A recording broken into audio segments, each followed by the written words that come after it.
वक्फ की जमीन न दान की जाती है और न ही खरीदी और बेची जाती। मुस्लिम कम्युनिटी में इमाम की भी जरूरत है और डॉक्टर और जज की भी जरूरत है। जितना काम वक्फ के विभाग को करना चाहिए वो ईमानदारी से वक्फ विभाग ने नहीं किया। क्योंकि समर्थन इस तरह से है कि एक सकारात्मक काम होना चाहिए। आज सरकार जो कदम उठा रही है ये कदम बहुत पहले पिछली सरकारों और हमारे मजहबी लीडर और समाजी लीडर जो मुस्लिम हैं उनको मुस्लिम समुदाय की का गरीबी और पिछड़ापन और दुर्बलता पे उनको पे नजर होनी चाहिए।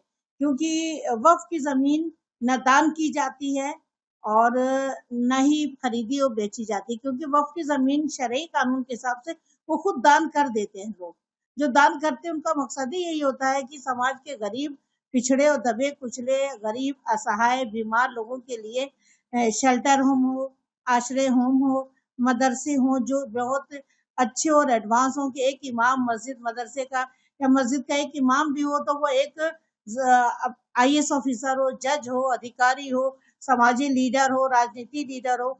हमें इमाम की जरूरत है। मुस्लिम कम्युनिटी में इमाम की भी जरूरत है और डॉक्टर और जज की भी जरूरत है। और महिलाओं के अधिकार जब वो उनके माँ बाप नहीं रहते उनको तलाक दे दिया जाता है तो वो कहाँ छत जाए, किसके छत पे जाए? क्या भाई के परिवार के पास जाकर के बैठ जाए, भाई अपने परिवार को पाले कि तलाकशुदा बहन का जीवन गुजारा करे?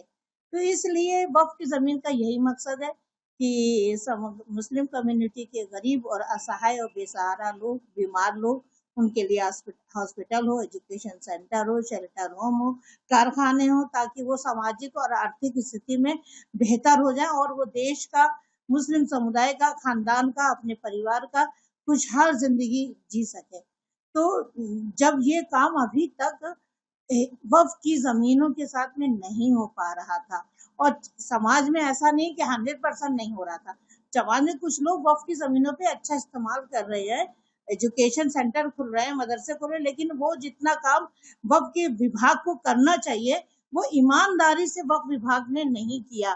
जमीनों की लूटमार होती रही, सही मकसद पूरा नहीं हुआ। तो हम सरकार से उम्मीद करते हैं और गुजारिश करते हैं कि आप ये अधिनियम लाए हैं संशोधन करके, तो इसमें ईमानदारी से, पारदर्शिता से वक्फ की जमीनों को बिना किसी लूटपाट के वो समाज की दबे कुचले लोगों के लिए शेल्टर होम हो, आश्रय होम हो, मदरसे हो, कारखाने हो, मदरसा मॉडर्नाइज हो ताकि वहां से इमाम भी निकले और जज और IAS अधिकारी भी पढ़ के निकले और वो काम करें समाज का और उनकी आर्थिक स्थिति बढ़े। सच्चर कमेटी ने भी यही कहा था कि मुस्लिम समुदाय की हालत दलितों से भी बदतर है।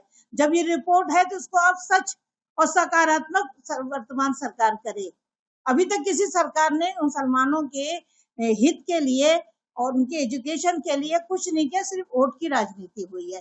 तो हम बीजेपी सरकार या वर्तमान सरकार से गुजारिश करते हैं कि आप अपने मकसद में पारदर्शिता और न्यायप्रिय तरीके से उन महिलाएं जो अधिकार वंचित है, न्याय वंचित थी, उन सबको वही कुछ मिले जो उनका हक बनता है और वक्फ की जमीन का देने का जो जायज मकसद था वो मकसद पूरा हो जाए।